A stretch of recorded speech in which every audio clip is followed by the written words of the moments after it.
We went to show the property one more time to our prospective buyer, and when they showed up, no one answered the door. And once the police went to do a wellness check, they realized that the gentleman had actually committed suicide.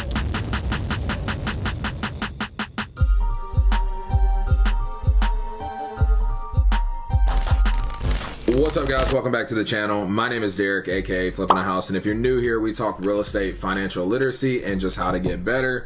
And today's no different. I'm going to be talking with you guys about a recent experience that I had where a seller actually passed away right before closing. And it's crazy because you don't think that something like this could happen, but it's already happened twice to us in the last year alone. So I felt like it would be good to talk about the steps, what happens when someone passes away and they own real estate, and what happens when you're about to close on a deal and then the seller is now deceased. So stick around, it's gonna be a good one. Now, when you're doing real estate transactions or dealing with off-market properties specifically, you're gonna be dealing with problems on a daily basis. I mean, in reality, this is how we make our money, is dealing with other people's problems. Now, a lot of times when we go into these situations, it's good to have all the information and you can plan and prepare and work through just about anything. However, situations arise where you have to think quick and you have to get the deal done. So today we're gonna be talking about one of those sticky situations, and it's kind of a big deal, and it's really when a seller passes away right before closing. So let's talk about what the steps are to make sure that you can still get the transaction closed, be able to help the family, and just put this deal to bed. In real estate investing, we're always tossed obstacles that we have to overcome. So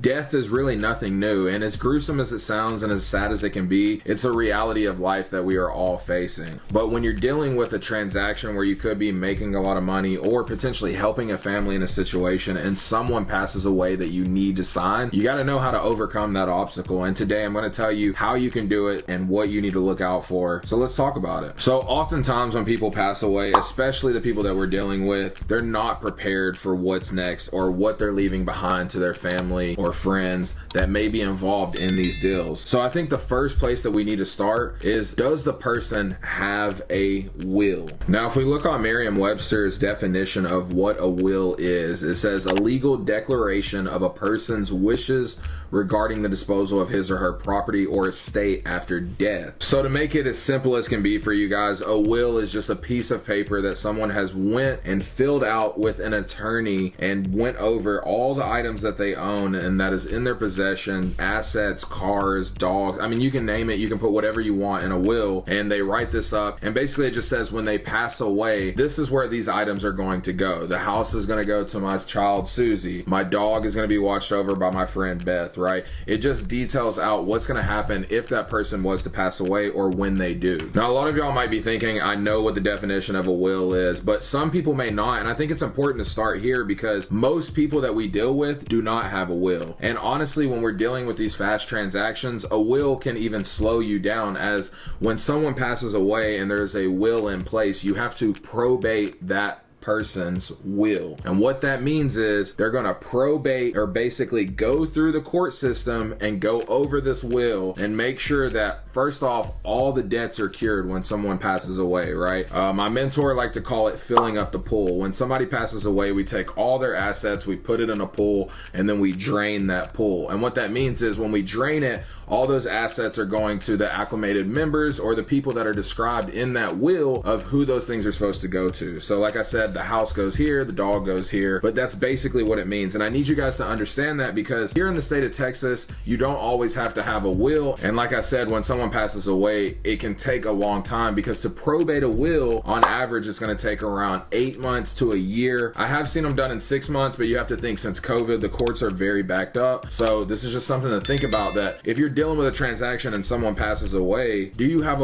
a year to spare, right? Can the family afford to take care of this property for a whole year. Now, maybe you're in the situation where someone doesn't have a will and you don't know what to do, right? So this just happened to us. We had a wholesale transaction that we were literally about to close in less than 7 days, and we went to show the property one more time to our prospective buyer, and when they showed up, no one answered the door. And once the police went to do a wellness check, they realized that the gentleman had actually committed suicide. So it's a very sad situation. So not only are we dealing with financial troubles, now we have a family's burden, and this is a very sensitive topic. You have to be very in tune with the family and also give them time and space to deal with this, because the last thing they're going to be worried about in this situation is a property or getting paid, right? They want to put their family member to rest, and that's exactly what happened to us. Now, this person passed away and they did not have a will. So in the state of Texas, we can do what is called an heirship affidavit. Now, an heirship affidavit works very similar to a will. However, we can get things done a lot quicker. So on average, a probated will is going to take you up to a year. But if someone passes away and they do not have a will, you can do the heirship affidavit and it will take only a couple weeks, if that. And what are the differences in those, right? Like, let's break it down from a will compared to an heirship. Why does one take this long and one only takes this long? So let's talk about it. Now, when someone passes away and you go through the probate process, you have to go through court and legalities. And I don't know if you guys have ever been involved in any type of legal situation. It's like watching paint dry. It's going to take you a long time. The actual process of going through the documents, reading them, and declaring where those items go, it doesn't take long. Like, as adults, we could sit down and do that. But the courts, it's dragged out. It's a legal process because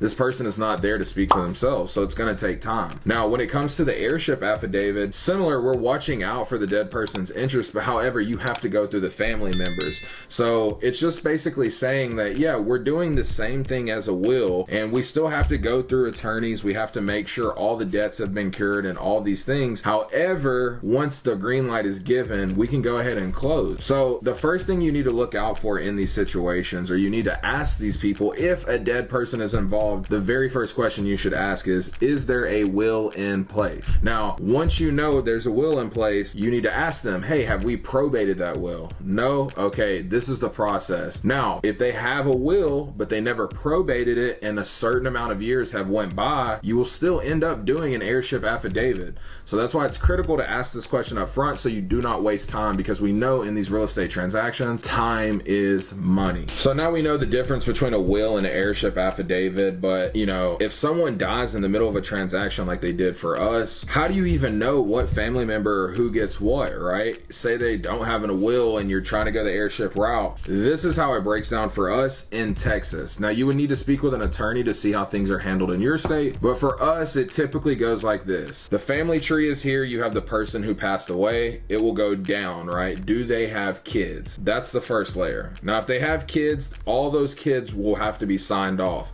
And it's important to ask about kids and family members, because we've even had situations where you find out somebody has an extra child. They may not be okay with the family. The family may not even know, but these are all things you have to think about, because that messes up the family dynamic. Now this person is going to want money. So these are all the conversations that you need to be having up front to figure out what is the situation of the estate at hand. So we're right here, we go down. Now say the person doesn't have any kids. We go right back up and then we go sideways. Do they have any siblings, right? Brothers or sisters that are still alive? If they do, once again, they will have to sign off. And then I like to throw this in there. If they have no kids and there's a sibling involved and one of those siblings pass away, it then goes back down to the kids. So like, you need to constantly be asking questions about the family tree. If you see somebody's name pop up on title, you need to know, are they still alive? Do they have kids? Do they have siblings? Are their parents still alive? And that's important to know about the parents, because that's really the last step, right? We go down, no kids. We go side to side, no siblings.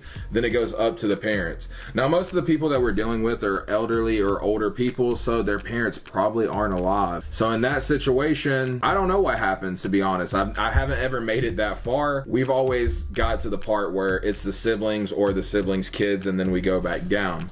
But my point being is, you need to ask these things up front so that you know how to handle the situation. On top of that, it'll give you an idea of how long this process is going to take. So now we know the family situation and we know who has to sign off, but now let me give you another kicker. Let's say that person did have kids, but those kids are under the age of 18. Now that's important because technically by law, an adult is someone that is above the age of 18. Now, this is what happened in our situation. So we had to get a lawyer involved now, and we have to set up a separate account, and we have to get whatever those funds that they would be getting from the sale, that now has to go in an account. There has to be another adult that's over that money, so when they turn 18. So it opens up a whole new can of worms. So now that's going to be additional time, right? Because luckily for us, this person, we're doing an heirship, it's moving pretty quickly. But can you imagine if they did have a will, and on top of that, the kids are under the age of 18? So these are all things to think about, right? Because we're just jumping over hurdles. But these are problems that you're gonna have to figure out, especially if you start doing a lot of transactions transactions, and on top of that, you're going direct to seller. Now, initially when the person passes away, right, another thing that you have to think about is the title company. When somebody passes away, like I mentioned earlier, we have to fill up the pool, and we have to make sure all debts are cured by that person who passed away, right? Like, it's crazy to think that once you pass away, your debts don't just go away. A lot of them are still attached to you, or they'll be attached to the assets that you owned. Now, the beautiful thing is that you can usually negotiate those amounts if it's a lien or something like that, but sometimes you can't, and sometimes they'll still take the asset, or they can keep that lien and foreclose on it. So once again, these are all things that can happen in a real estate transaction. Now, when someone passes away, before we fill up the pool, the title company is going to need a certain amount of time before they can then clear the transaction. Now, it's going to depend on your title company or attorney, but this could take 30, 60, or 90 days just for the title company to say, hey, we've cleaned all the debts, we've found no more debts, nobody's raised their hand and said this person owes me money because I did his roof, so we've cleaned all the debts, right? But if you're doing an heirship affidavit, you still have to wait those 30, 60, or 90 days. Some title companies may even make you wait 6 months, so you may have to call around, you may have to move the file. I mean, you have to think about these deals, guys, like whatever it takes to get them closed. And when I tell you guys, I just roll with the punches, and I'm just constantly just jumping hurdles, because you never know what could pop up on a file. And this is a common situation. Like, if you guys have watched some of my older videos, like this one about how it took us a year to close a deal,